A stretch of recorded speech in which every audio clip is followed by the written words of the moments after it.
दक्षिण रायगड जिल्ह्यात अनेक तालुक्यात जलजीवन मिशन कागदावरच कोट्यवधींचा खर्च, तरीही पाण्याचा थेंब नाही. पावसाळ्यात देखील नागरिक पिण्याच्या पाण्यासाठी विहिरी, नदी, नाले पण नैसर्गिक स्रोतांवर अवलंबून आहेत. प्रत्येक घरात पाणी पोहोचवण्याचं उद्दिष्ट पूर्ण होणार तरी कधी? केंद्र व राज्य शासनाच्या महत्वाकांक्षी जलजीवन मिशन योजनेअंतर्गत प्रत्येक घरापर्यंत नळाद्वारे शुद्ध पाणी पोहोचवण्याचं उद्दिष्ट ठेवण्यात आलं होतं. मात्र प्रत्यक्षात जवळपास संपूर्ण दक्षिण रायगड जिल्ह्यात योजना अद्यापही अपूर्ण आहे. नागरिकांना पिण्याच्या पाण्यासाठी विहीर, नाले आणि नैसर्गिक पाणी स्रोतांवर अवलंबून राहावं लागतंय, असं चित्र दिसतंय.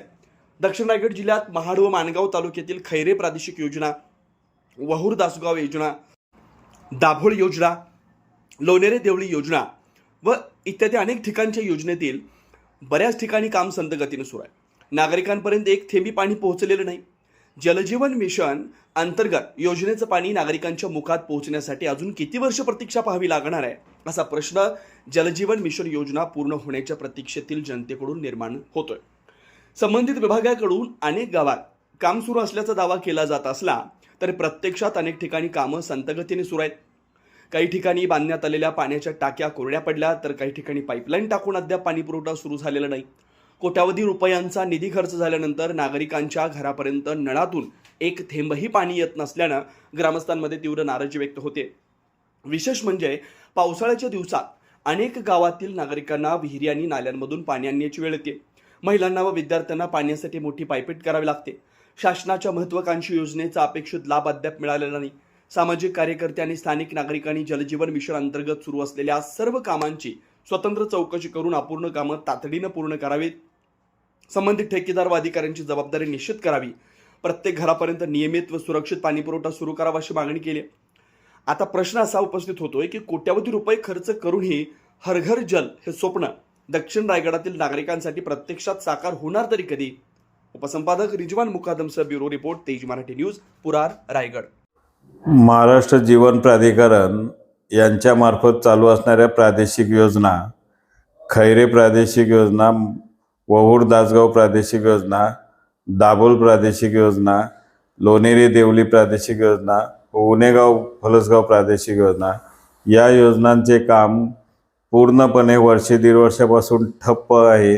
काही योजनांचे संथ गतीने काम चालू आहे आणि हे काम उपअभियंता पनवेल यांच्याकडे कार्यकारी अभियंता म्हणून चार्ज आहे. माणगावला रेग्युलर कार्यकारी अभियंता नसल्यामुळं योजनांचे कामकाज पूर्णपणे ठप्प होण्याला सर्वस्वी जबाबदार कार्यकारी अभियंता आहे. तरी शासनाकडे आमची अशी मागणी आहे की त्वरित या ठिकाणी रेग्युलर कार्यकारी अभियंता मिळावं व सदर योजनांचे काही ठिकाणी 80% बिल अदा केलेला असताना सुद्धा कामं चालू नाही आहेत. अशा खैरे प्रादेशिक योजना आणि दाभोळ प्रादेशिक योजना की आज पूर्ण होणे आवश्यक असताना सुद्धा या ठिकाणी कार्यकारी अभियंता कोणत्याही प्रकारची कार्यवाही न करता पनवेलवरून इकडे येऊन पाणीसुद्धा साधी करत नाहीत.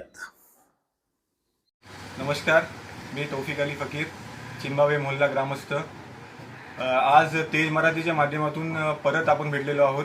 याच्या आधी 6 महिने अगोदर भेटलेलो होतो. खैरे प्रादेशिक योजना जलजीवन, मुख्यतः जी पाण्याची योजना चालू आहे ती बऱ्याच वर्षापासून काम चालू आहे. त्याची शेवटची डेडलाईन 2023 असताना सुद्धा अद्याप आज 2026 निघून सुद्धा त्या योजनेअंतर्गत पाणी किंवा पाण्याचा थेंबही अद्याप आम्हाला भेटलेला नाही आहे. गेल्या टायमाला पण आम्ही 6 महिने अगोदर या विषयावर बोललेलो होतो. मुख्यमंत्र्यांकडे न्याय मागितलेला होता की आम्हाला न्याय द्यावा, आमची जी लाईन आहे ती पूर्ण करण्यात यावी, आम्हाला पाणी देण्यात यावं. तरी ह्याच्याकडे दुर्लक्ष करण्यात आलेलं आहे.